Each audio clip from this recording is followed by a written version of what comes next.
जय गुरुजी। जो भी नई संगत गुरुजी महाराज से जुड़ रही है, सबसे पहली बात तो हमारे मन में आती है गुरुजी के बारे में जानने की इच्छा होती है।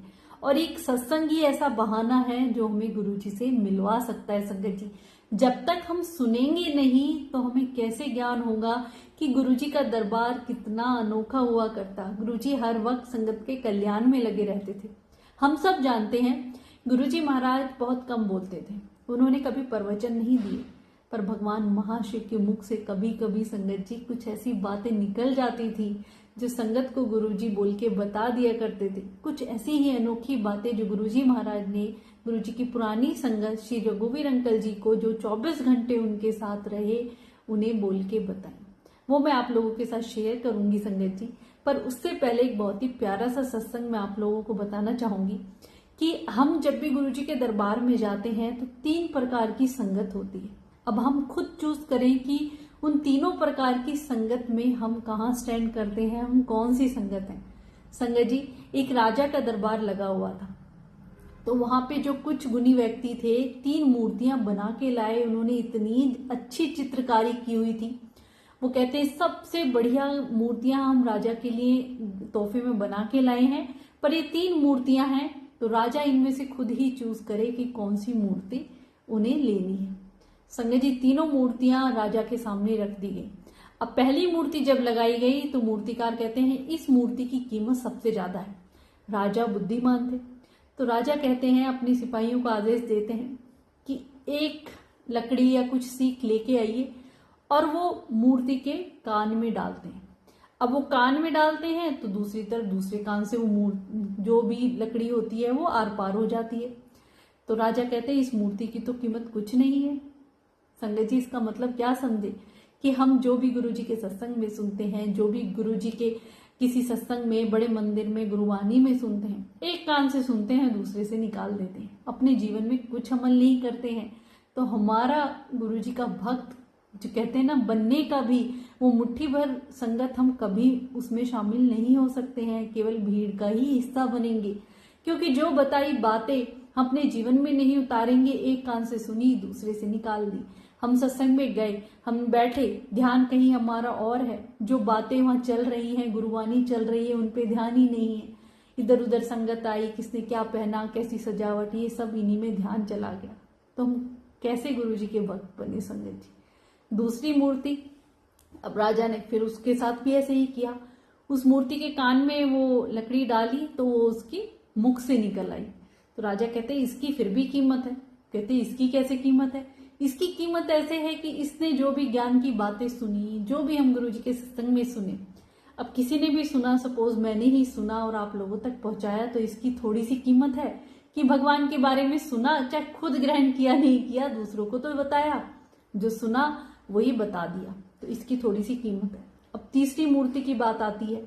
अब उसके कान से भी वो लकड़ी डाली जाती है तो वो उसके पेट से निकलती है।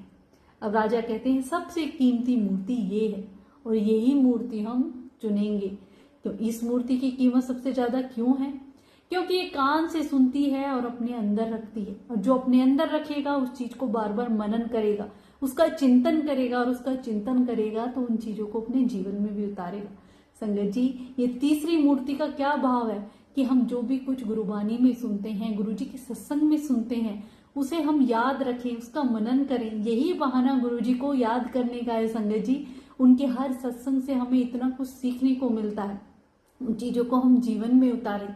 गुरुजी के बारे में अच्छी और सच्ची बातें पता चलती हैं। आजकल तो कहते हैं ना ऑनलाइन इतना कुछ है, सोशल मीडिया पे गुरुजी के सत्संग हम घर बैठे ही सुन रहे हैं, तो आप सुना करें। सुनने से ही हमें पता चलेगा गुरुजी महाराज का कैसा अनोखा दरबार हुआ करता। संगत जी, तो ये तीसरी मूर्ति सबसे ज्यादा। अब तीनों मूर्तियां हैं, 3 प्रकार की संगत हैं। अब आप खुद चूज करना कि आप कौन सी संगत हैं, तीनों में से आपको खुद ज्यादा पता होगा। संगत जी, और तीसरी संगत हम बनना चाहेंगे, तीसरी मूर्ति वाली, क्योंकि गुरुजी की कहते हैं ना मुट्ठी भर संगत में हमें शामिल होना है, उनके बताए हुए वचनों पे चलना ही उनको मानना है। संगत जी, खाली हम जय गुरुजी, शुक्राना गुरुजी या सत्संग में जा रहे हैं, मंदिर में जा रहे हैं और अपने जीवन में कोई बदलाव नहीं कर रहे हैं, हमारे अंदर सहनशीलता, विनम्रता ये सब नहीं आता है, तो गुरुजी के दरबार में जाने का भी फायदा नहीं है। आप ये बात समझ लें। और खुद ही डिसाइड कर लें कि आप कौन सी संगत है। संगत जी, अब बात आती है जो रघुवीर अंकल जी से गुरुजी महाराज ने कुछ अनोखी बातें बताई थी, आप लोगों के साथ शेयर करूंगी। और कहते हैं ना, संगत के कल्याण में गुरुजी 24 घंटे लगे रहते। रघुवीर अंकल जी बताते हैं कि देखो, गुरुजी के साथ वो 24 घंटे रहे, उन्होंने कभी नहीं देखा कि गुरुजी कोई नाम जाप कर रहे हैं या कोई तप कर रहे हैं या कोई पूजा कर रहे हैं। अगर उनके भी कोई गुरु होते या किसी भी भगवान को मानते तो कुछ पूजा पाठ या कुछ भी जप तप करते नहीं। वो तो साक्षात खुद भगवान है संगत जी। वो केवल 24 घंटे संगत के कल्याण में ही लगे रहते। गुरुजी कहते मैंने कभी नहीं देखा कि गुरुजी कोई जाप करते हैं। कहते हैं ना, कुछ लोग जाप तप सब करके सिद्धि प्राप्त कर ले तो कल्याण करते हैं या उनके कोई गुरु होते हैं, नहीं। तो गुरुजी ने एक बार अंकल से कहा कि मैं अपने में ही पैदा हुआ हूं। अपने में कौन पैदा हो सकता है संगत जी? सिवाय भगवान के कोई नहीं। वो निर्विकार हैं, उनका कोई आकार नहीं है, कोई आरंभ नहीं है, कोई अंत नहीं। इसलिए गुरुजी महाराज अपने पहले वचन में भी कह के गए ना, अभी भी मैं, बाद विच भी मैं, हुन भी मैं, और आगे भी मैं, पीछे भी मैं, मेरी गद्दी का भी कोई वारिश नहीं। गुरुजी का कोई गुरु नहीं संगत जी, उन्होंने यही हमें बताया। अब आप देखिए, भगवान का कौन गुरु हो सकता है? खुद वो साक्षात भगवान गुरु के रूप में आए हैं। उनके ऊपर क्या ही शक्ति है संगत जी। वो अपरंपार है, उनकी शक्तियां, वो सर्वव्यापी हैं, सर्वज्ञाता है। दूसरी बात उन्होंने कही कि मैं किसी धर्म का प्रचार करने नहीं आया, और सच भी बात है संगत जी। आप देखिए, जो भी गुरु हुए हैं, भगवान ने की जो भी प्लानिंग रही है, गुरुओं को भेजा है किसी धर्म का प्रचार करने। कोई सिख धर्म है, कोई हिंदू धर्म है, कोई मुस्लिम धर्म है, हर सबके अपने अपने गुरु हैं, अपने अपने रिवाज है। पर गुरुजी ने कभी किसी धर्म का प्रचार नहीं किया। भगवान के लिए तो सब समान है। गुरुजी के दरबार में हर प्रकार के लोग आया करते और सबको गुरुजी ने एक समान ही कहा। कभी भी गुरुजी के दरबार में किसी प्रकार का कोई भेद नहीं और कोई भी एक जाति को लेके प्रचार कभी नहीं हुआ संगत जी। ऐसा सिवाय भगवान के कोई नहीं कर सकता। तीसरी बात अंकल बताते हैं कि गुरुजी ना कई बार जब समाधि में ऐसे बैठे होते थे तो ऐसे लगता था जैसे उनमें जान ही नहीं है, बिल्कुल मुर्दे की तरह। ना ही उनमें सांस होती थी ना कुछ। 2-3 घंटे ऐसे ही पड़े रहते थे जैसे कि उनकी आत्मा निकल के कहीं गई है कल्याण करने और फिर 2-3 घंटे बाद आ गई है, और फिर वैसे ही हो जाते थे। संगत का कल्याण करने के लिए कष्ट अपने ऊपर लिया करते, उनका पूरा शरीर काला पड़ जाता था। कहाँ किस संगत का कैसे कल्याण करना है, गुरुजी महाराज की अपरंपार क्या लीलाएं संगत जी, जो हमारी समझ से परे हैं। अंकल बताते हैं कि आप किसी भी भगवान, एक तो हम किसी भी देवी शक्ति को मानते हैं, उसके सामने अरदास लगाते हैं, वो उसी तक पहुंचती। पर एक भगवान महाशिव, परम पिता परमेश्वर, सारी सृष्टि के रचयिता हैं। आप किसी भी देवी देवता को पुकार लगा लो, वो उन तक ही पहुंचेगी। तो कितनी ऐसी संगत है जिस देवीय शक्ति को उन्होंने पुकारा, वो पुकार गुरुजी तक पहुंची। कितनी ऐसी संगत है। खुद रघुवीर अंकल जी कहते हैं, मैं गुरुजी को नहीं जानता था, ना ही कभी मैंने गुरुजी को याद किया, ना ही मुझे पता कि कोई गुरुजी भी है। खुद गुरुजी ने उन्हें बुलाया, इसलिए बुलाया क्योंकि किसी और दैवीय शक्ति के सामने जब वो पुकार लगा रहे थे अपनी आंखों के लिए, जो 14 साल से खराब थी और 4 साल से उन्हें बिल्कुल नहीं दिखाई दे रहा था, तो वो पुकार गुरुजी तक पहुंची संगत जी, उस परमात्मा तक पहुंची। खुद गुरुजी ने उन्हें, कहते हैं, हमें दोपहर को बुलावा आया और रात को 8 बजे हम उनसे मिलने पहुंच गए। अपने आप ही ऐसा मन बन गया कि उससे पहले कितने हमने पंडित जोशी, कोई बाबा नहीं छोड़ा। और उस दिन भी हम यही सोच रहे थे कि आज एक और बाबा का बुलावा आ गया, ये कौन गुरुजी है, क्या है। आप सोचिए ना, कितनी ऐसी संगत है जिनके एग्जाम्पल हैं कि वो गुरुजी को न जानते थे, ना पहचानते थे, ना कभी नाम सुना था, पर गुरुजी ने उन्हें खुद बुलाया। क्यों बुलाया? क्योंकि किसी भी देवी शक्ति के सामने जब वो अपने दुखों को लेकर अरदास लगा रहे थे, वो गुरुजी तक पहुंच रही थी।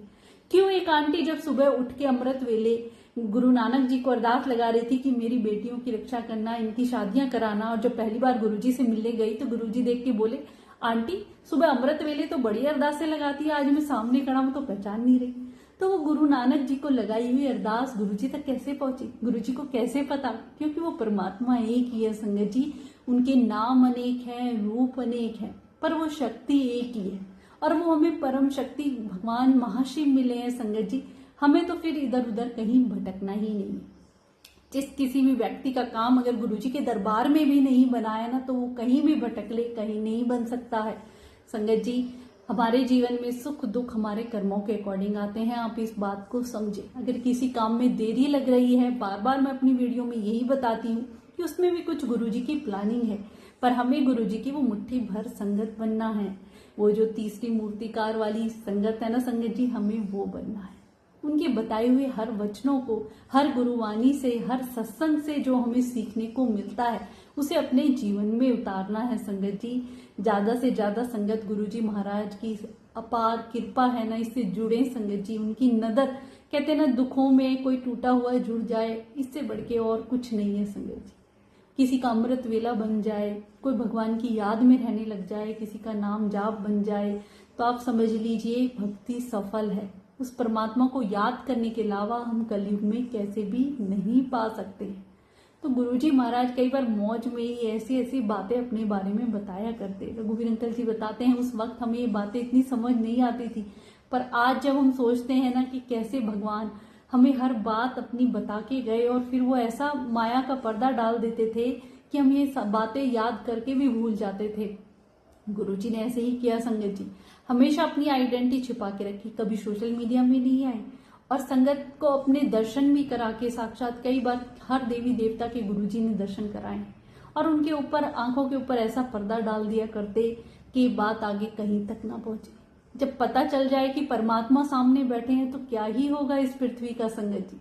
वो ऐसे परमात्मा है, उन्होंने जीवन में कभी सोए, कभी किसी संगत ने गुरुजी को सोते हुए नहीं देखा। उनके बेड में जो रूम था उसमें बेड हुआ करता, बेड पे कभी नहीं लेटे, नीचे एक चटाई होती थी वहीं लेटते थे, और उसमें भी जब होते थे समाधि में चले जाते थे। कहाँ किस संगत का किस रूप में कल्याण कर रहे हैं कोई नहीं जानता। उनकी माया अपरंपार है, उन्हें हर संगत के बारे में, हर जीव के बारे में सब कुछ पता होता था। हर मन की बात पढ़ लेना। ऐसे प्यारे रब जो हमें कलयुग में मिले हैं संगत जी, तो हम उन्हें क्यों याद नहीं करते हैं। हर पल उन्हें याद करें, उनका शुक्राना करें, इससे बढ़ के हमारे जीवन में और कुछ नहीं है। इतना प्यारा उन्होंने जीवन दिया है, अपनी शरण में लिया है, और उनका सत्संग सुनने का और सुनाने की जो ये प्रथा है ना संगत जी, इसमें जो आनंद आता है ना, अपने गुरु की गुणगान करना, ज्यादा से ज्यादा लोगों तक पहुंचे, और वो जब गुणगान सुनते हैं ना तो हमारा कनेक्शन गुरु जी के साथ बनता ही चला जाता है। तो अनंतम अनंतम शुक्राना उस रब का कि हमें अपनी शरण में लिया। ऐसे ही अपनी कृपा हम पे बनाते रहना। शुक्राना गुरु जी।